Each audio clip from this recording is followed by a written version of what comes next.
I started as a kid. My dad always fished with a bamboo fly rod, and so I sort of picked it up a little bit from him, though I didn't start fly fishing until I was 21.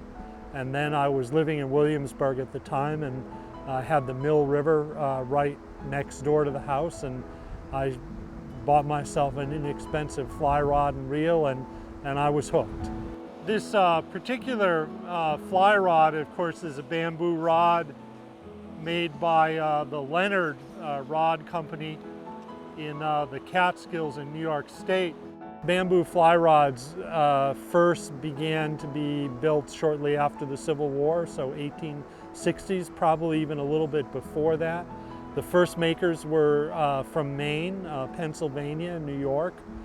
As fly fishing evolved, people became interested in dry fly fishing, and so they started making fly rods that were much shorter, much stiffer, a kind of faster action. And the idea was to be able to very delicately float a dry fly to land on the surface of the water, much like a natural insect would do, and not disturb the fish underneath, and cause the fish to come up and take the fly right off the surface. We're on the east branch of the Westfield River, just below the Chesterfield Gorge. This area from the Chesterfield Gorge to the Nightville Dam is, the river is about 7 miles long here. It is a catch and release area. It means that the river sustains a population of fish much longer, and matter of fact, they don't have to stock as much because the fish reproduce naturally in the river.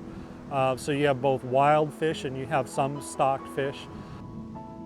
This fly is an imitation of a mayfly called an Isonychia.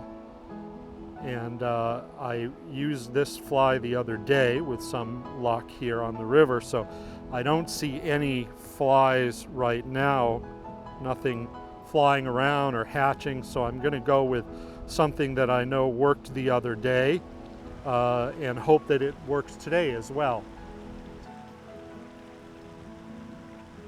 Fly fishing, goes back to the time when Americans first became interested in nature and natural settings as sort of recreational venues, as opposed to working venues.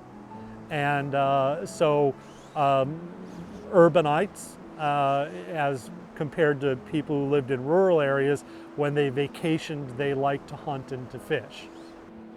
So you tend to end up in places that are very kind of scenic, very natural. They can't really be disturbed a great deal, and they're places where you just get a tremendous amount of enjoyment just being in those locations. I often say to people that I have been in some of the most beautiful places in the world fly fishing and not catching fish.